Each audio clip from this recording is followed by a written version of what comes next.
Welcome, Amakhosi Network. Welcome to the channel. Today we're chatting about a new player that has been linked to Kaizer Chiefs. There are rumors that Chiefs has actually started talking to this guy and there's a contract that is in place. But in terms of the personal numbers that he wants, apparently that's where Chiefs and this guy are not meeting eye to eye. But we're going to chat about this player. But before we get into that, please like, comment, and subscribe. Okay, and become a member, support the channel. We want to buy the new Kaizer Chiefs skipper. If you contribute at least 20 Rand, we can try get the skippers and then do a competition where someone can win the skippers. And what I'm going to try to do is, if you are a member of the channel, you are going to be the first in line to get the skipper. So beginning of the season, whoever contributes to the channel is going to be in line to get the Kaizer Chiefs keeper. So just remember that. But let's get into it. Lebogang Phiri is the player linked to Kaizer Chiefs. This boy is a journeyman, but has spent most of his career in Europe, in some of the better leagues in Europe. Not the greatest, but some of the better leagues in Europe. This boy, I want to just give an idea of what he is. This guy came from, I believe, Bidvest Academy. He went to Denmark and he became one of the best players in his team, in one of the top teams in Denmark. He was actually one of the best players there. I think he even played more than 100 games there. At some point, I think he might have been the captain, even though it was for a few games, etc. But he was a love player, and actually, when he left that team, it's because he left that team in Denmark because I think it's Denmark, maybe someone will maybe say it's Sweden, I don't know, but I think it's Denmark. But I remember at the time he left that team because it felt like he was one of the best players of that league, and a lot of people felt he could not get any better in that league. He had helped the league in so many ways. I think even there was a point he helped them from being relegated, and all of those things that are there. He did everything. I think he might have even won a cup with the team, if I'm not mistaken. But he got to a point where they felt like he has achieved all he can achieve, but he needs to go for bigger goals because he was deemed one of the best players of the league. The boy then moved to France. And when he was in France, it was a bit of a tough one for him in France because the level was a bit more difficult. But he eventually he continued to play. And yeah, he just had a good career. I remember, I think he left that France team. He went on loan. Also, he had a long-term injury, I believe, in France. He came back from it. I think he got loaned eventually. I can't remember the teams he got loaned to, but eventually he came back to that team he was loaned to in France, and he stayed there the past few seasons. And I think in this season that passed, he played about 16 games, but his team, I think, was relegated at that point, playing in the second division in France, if I'm not mistaken. But yeah, I wanted to give people an idea of this player. I've watched him play, very good player, very composed on the ball. And I'm sure a lot of you are going to ask, what is he expensive? Do Chiefs have to pay? Nope, he does not. Chiefs don't have to pay. He's a free agent. Chiefs can sign him right now. Chiefs can actually go into his house right now and say, sign up. You're going to pop. So Chiefs can do all of those things. The boy is there for Chiefs, and that's why I'm saying Chiefs is already talking to him. Apparently, they have an offer for him, but he obviously wants a certain kind of money from it because he feels he brings European experience. And yeah, this is I can't talk to the personal terms. I don't know what he wants. I don't know what Chiefs is offering. We know our team. Our team is not going to offer you big money. It's how they've come to a point in their lives where they are not just going to be handing out pension funds at Chiefs. So they're kind of limiting those kind of major salaries because I think they saw with the likes of Kune, Billiard, and Keegan Dolly that those things end up skewing things a bit, because then you find players like Blom finding out people's contracts and then they're like, but I'm playing better than this guy, but this guy earns 5 times more than me, all of those things. So yeah, what I'm getting at is this. The boy, the main reason I want him to sign for Kaizer Chiefs is this. And yes, I do feel like he would be a good midfielder to sign. The main reason I want to sign him for Kaizer Chiefs is because he is a player that can fit Yusuf Mat's role. He is a player who is a box to box. He is a player who can play a 6 and an 8. He is basically what Matt can be, what Matt is, but he's better than Matt. That's the difference between him and Matt. He may not score the goals that Matt scores, but he gets he controls the midfield better than Matt, way better than Matt, more comfortable, barely loses the ball. He may be a bit smaller than Matt, but he he's that small framed player, but knows how to make the ball move, knows how to move with the ball, knows how to control the game.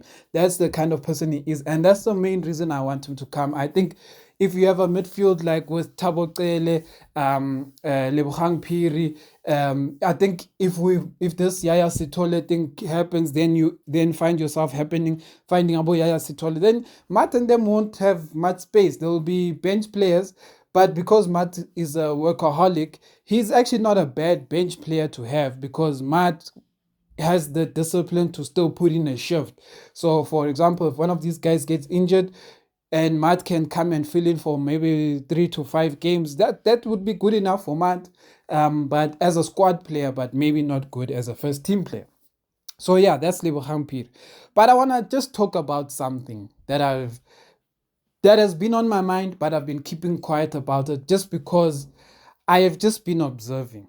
But a lot of the players that is now being said that Chiefs has already signed, and it's like they are Chiefs players, these guys are free agents. Like, hey, my God, these guys are free agents, Buffett. And this thing of free agents, I want to make this very clear. Just because a player is a free agent, it does not mean that player is bad. I want people to understand that. Just because a player is a free agent, it does not mean that player is bad. Why do I say that? Billiard has been a free agent. Keegan Dolly has been a free agent.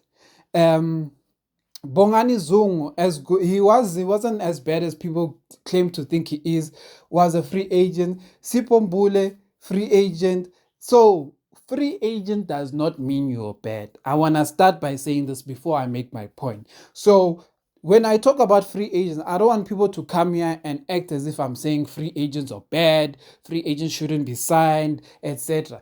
I don't mind signing of free agents, but it worries me when all the players you are signing are actually the free agents. Because what it tells me is the free agents are not your first choice, but they are the easy choice. And oftentimes what happens is, if you cheat football, football will show you what it's made of. Football, you cannot cheat football. And that's one thing I want to make clear.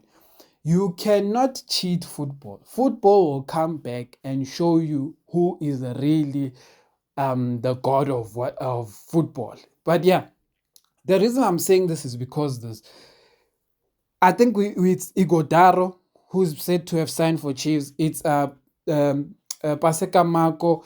It's Tabiso Monyane. It's said that Mabuza has been signed by Chiefs. Chiefs apparently now is looking for Lebogang Phiri. And then Sipho Mbule has also said that Chiefs is talking to him. You see, all the players I'm talking about now are free agents, right? And my worry about this thing of free agents is that it makes me wonder, Guti, did Kaizer Chiefs management, Abo Kaizer Down Jr., did they not have targets before the free agents became free agents? Or are they telling us that they were waiting for most of these players to become free agents so that they can sign them? And for me, I don't feel that's true. Because you can't put your hopes in a player who has a contract, because his team can give him an extension, his team can sign an option, all of those things. So I don't get how bulk of our signings most of the time are free agents, because then it tells you that your management did not have a plan. Your management did not go into the off season and say, let us go talk to Polokwane City and get this boy.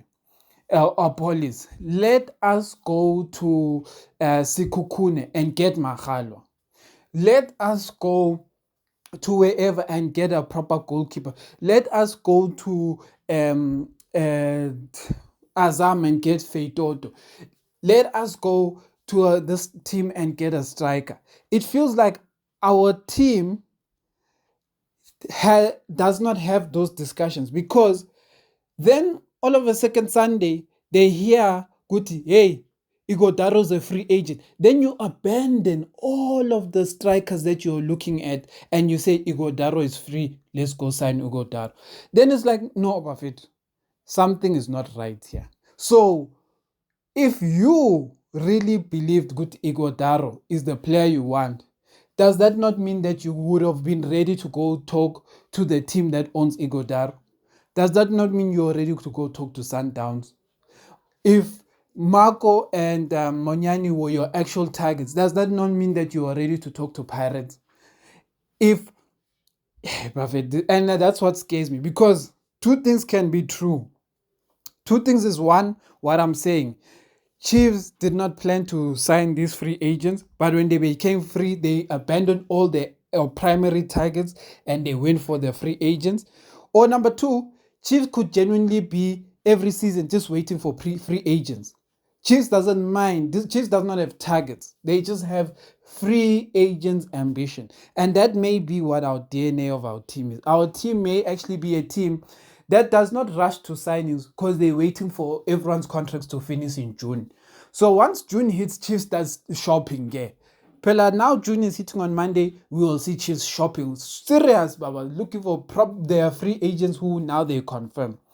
But at the same time, I want to clarify and say, I think I've said this in another video and said that the truth is Chiefs cannot announce any deals that they've made. So we can find that, because there's also the rumor that we've signed Velibai, and there is still a case that apparently Cape Town City and them are still doing. Some people have saying the case is over. I saw Mazola coming on and saying there's still some sort of case. I don't know. But if Velibai is Cape Town Spurs is really relegated, then I think it's going to come as a cheap. But yeah, what I'm saying is that when next week, the 1st of July comes, it will be the official time where Chiefs can actually, because the transfer window will be open, players' actual contracts would have been expired. For example, we can say like Paseka Marco and Monyani's contract will officially be over with Pirates from 30 June. So currently they're probably still deemed as Pirates players. But from 1 July, they can officially be announced as Kaizer Chiefs players because they've already signed that contract, whatever the case may be. But yeah, so that's what I wanted to make people understand. If people are still curious about that Saleng rumor, Saleng, if he's a Chiefs player and that rumor is true, he can only be announced 1 July. I think Sipombule, he's a free agent, but I think a lot of these guys are free agents from 30 June, so they can only be announced in July. So I'm making this statement to make people understand that if Chiefs has signed Feitoto, they can't announce Feitoto until the transfer window opens. So make that clear. So a lot of the journalists right now are waiting for confirmation. But you may find that these guys are already signed by Chiefs. It's just that they're waiting for 1 July to announce these people, because that's when the transfer window opens and Chiefs can actually say this is our player without any funny business. So I want to make people keep that in mind. So next week will be the week we actually see the players that Kaizer Chiefs owns. Next week will be the week where some Kaizer Chiefs players actually leave Kaizer Chiefs. Next week will be a week where we probably see 5 people leave Kaizer Chiefs. It's still possible, because people are talking about a list to Netherlands. Hey, Baba, there can be a list to Netherlands, but you'll find you don't have a ticket on that list. And make of that what you will. Amakhosi.